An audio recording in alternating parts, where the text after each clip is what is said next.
Hey everybody, it's Jason Blaha here, and once again it is time for a lower body day. And I kind of did similar to what I said I'm going to be doing for this stuff. I wanted to do a little heavy squatting and deadlifting at the start of each session, and then just do tons and tons of hypertrophy work, being very bodybuilder oriented. But I feel like, given my strength and powerlifting roots, and even though my goals are pretty much bodybuilding right now, physique improvement, getting bigger, getting more proportionate, getting leaner, and I'm slowly making progress there. Obviously, things like my arms need to get bigger. I need to keep tightening the waist up. But I'm like, let me just do a moderately heavy single. Use a squat and the deadlift pretty much, the way I would for powerlifting, and with some of my old programming stuff where I said doing a heavy single can make our higher rep sets more efficient. And plus, it lets me keep just a little bit of heavy work in there to keep that little bit satisfied, but I'm not doing true maxes. I'm like, let me just grab some moderately heavy singles that are at least 90% of what I think my current maxes are, right?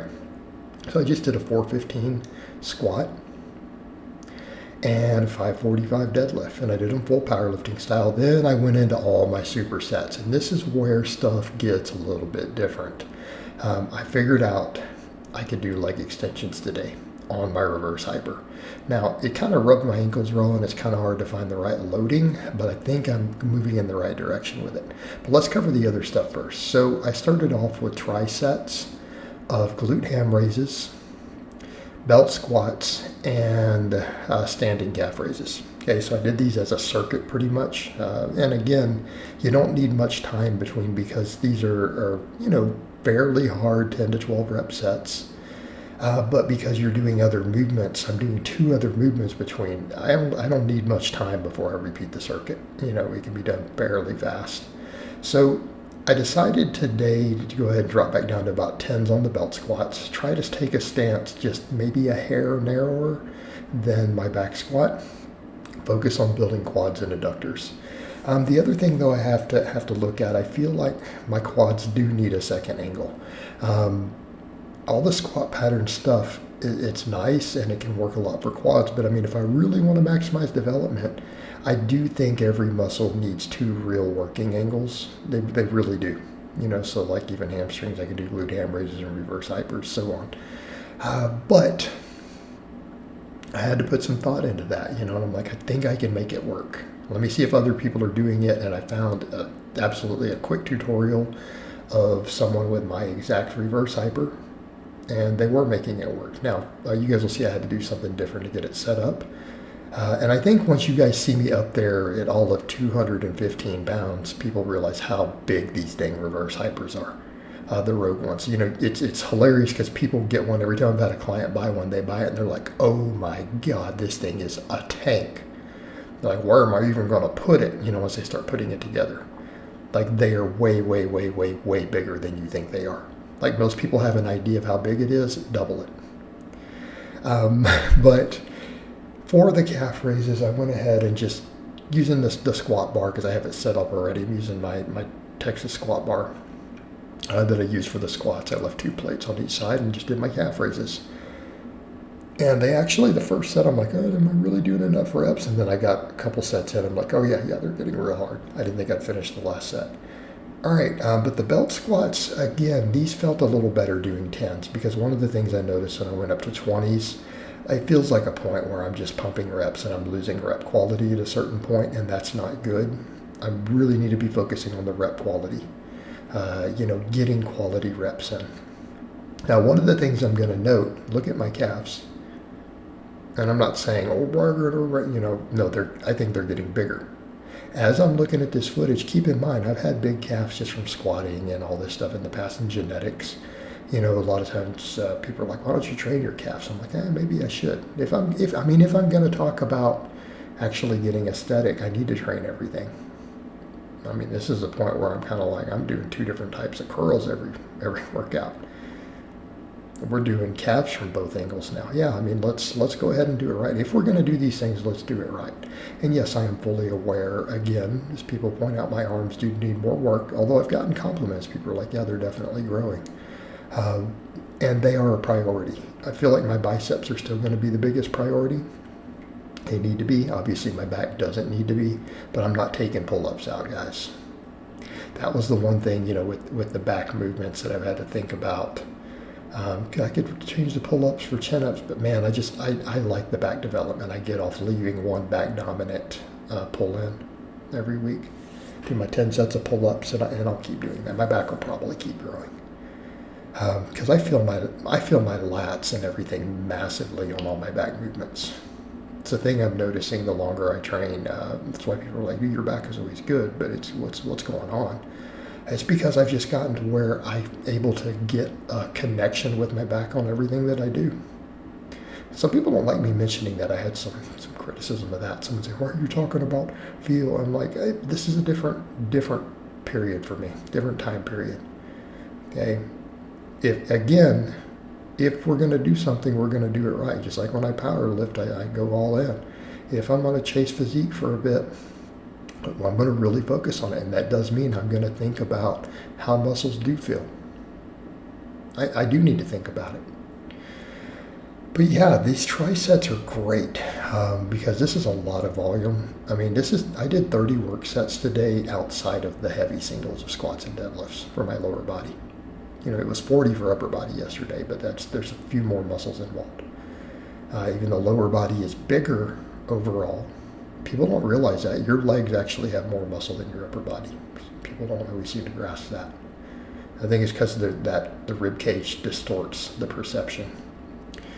But there's a little less complexity.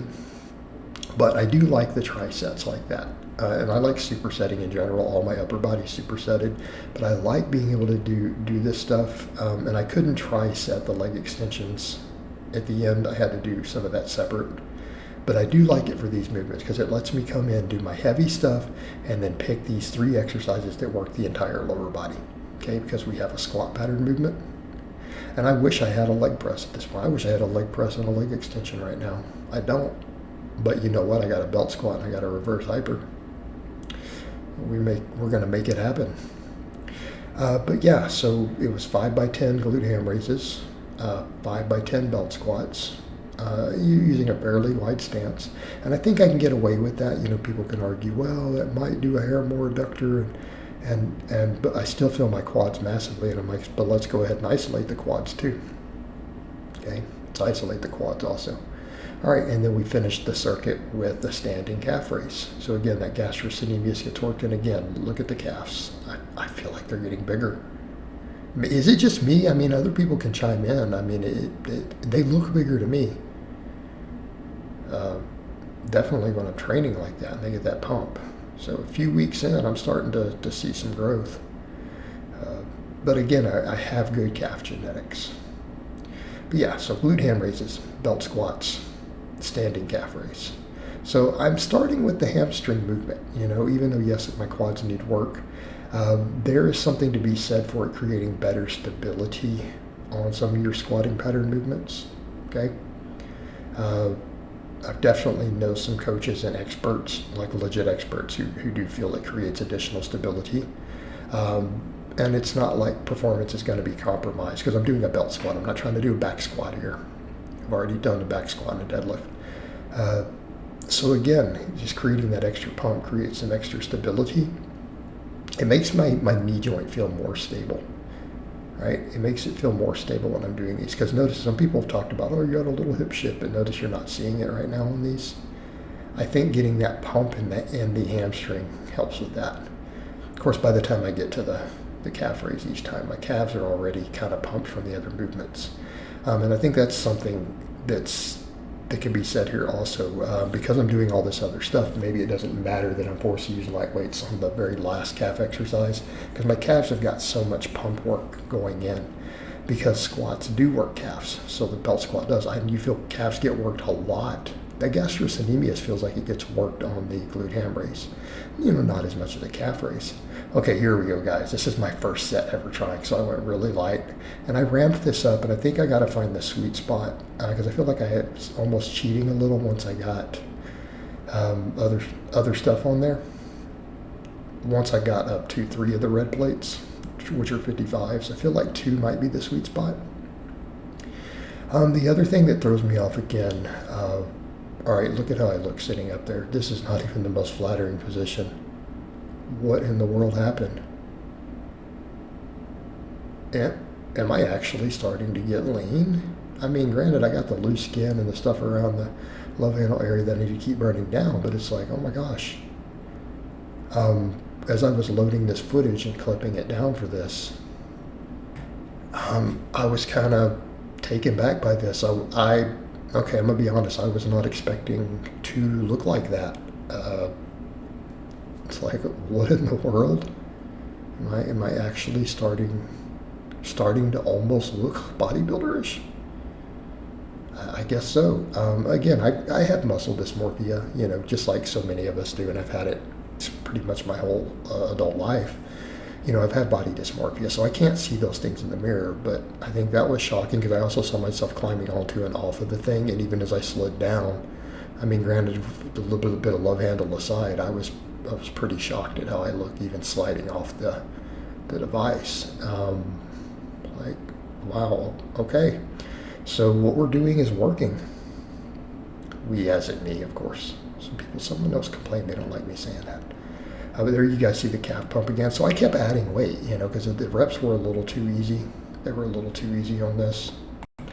But yeah, I kept adding weight to this. And I eventually got up to the 3 plates. Okay, all right, so here's the thing. You guys see that thing swinging. That's what I had to do to improvise. It's like it was too hard to get my feet looped in there, but I'm just like, let me just grab one of these mini bands and just loop it through. And as I climb up, hold into it. And then I have the little sling there to where I can just slip my feet in and just let go of it. It worked like a charm.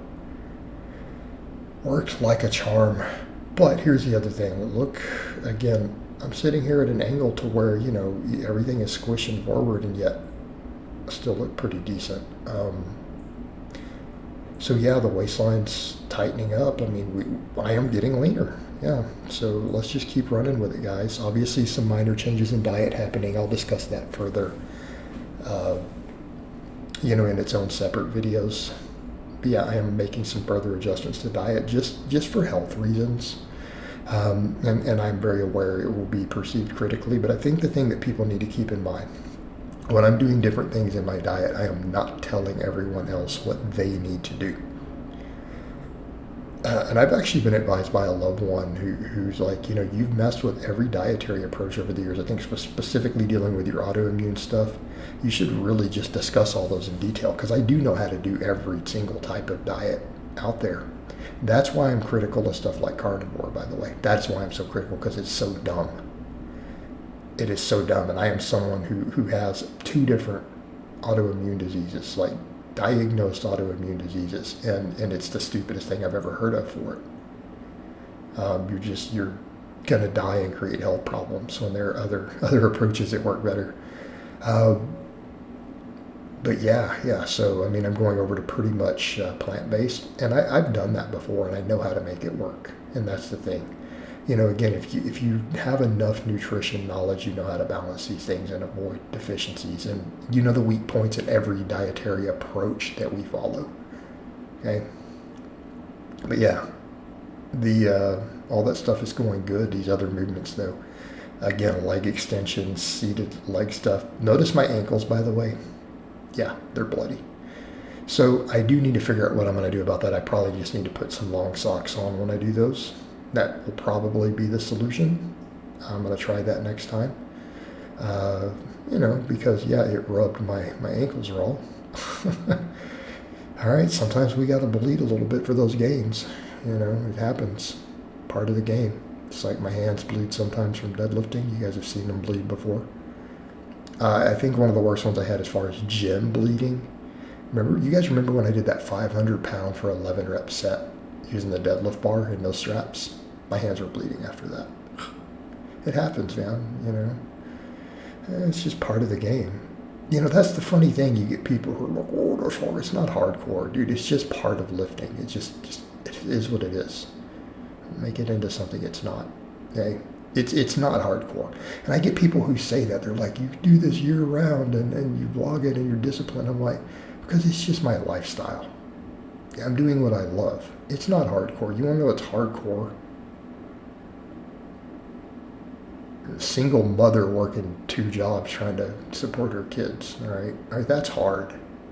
That's hard, guys. This is just training. It's just lifting weights. And yeah, occasionally you're going to bleed a little bit. Occasionally you're going to hurt. You know, it's just part of it. It's normal. It's no big deal. Doesn't make you a badass, guys. Guys, we are just lifting weights. And as passionate as I am about lifting weights, and as much as I love it, and it's part of my life, you know, it is what it is. We're just lifting weights. We're just working out. You know, just do it. And I honestly do think that the whole concept of, oh, this is hardcore, and I think that actually makes it harder for people to stick it out. Because when you just see it as a normal thing, and you just shrug it off, well, occasionally it happens. Occasionally you bleed.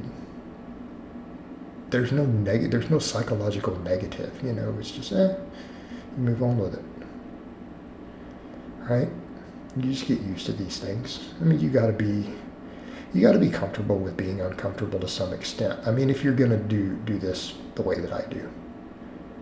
Again, keeping in mind, I'm doing this almost 50 years old now. You know, you just accept that things are going to hurt every now and then. Just don't be dumb about it. This is probably getting a hair too heavy, although the quad stimulus was great. But you guys notice I'm having to struggle to maintain the position. So I think moving forward on these, I'm probably going to go over to trying just the 2 plates and get stronger at that. But again, noting from these angles, yes, there's a bit of loose skin and some fat I need to lose there, but it's coming off. And I think we can see from these shots and what's going on, I am making progress. You know, and if I can repeat the same amount of progress that I've made in the last 6 months, if I can repeat that over the next 6 months, you know, I'm doing pretty good. So again, just get leaner, get tighter, get the waistline tighter. I got to bring these biceps up. So yeah, I am curling on my off days. I'm doing pump work with the dumbbells. Curls. Right? Curls. So yeah, but very happy with all that. Then I finished up. I had to do the reverse hypers last, but I took very short breaks. I took like 30, 40-second breaks between sets, so I just knocked them out really quick at the end. I feel like I'd like a little more volume on these, to be honest. I feel like it would make my deadlifts climb back up easier. But you know, it is what it is. So I finished up with my 5 sets of these. Yeah, I need to knock the hair back off my back again. Got a little delay doing that this week. But yeah, very, very happy with today's workout. Everything went as well as could be expected. You know, came in and did what I wanted to do.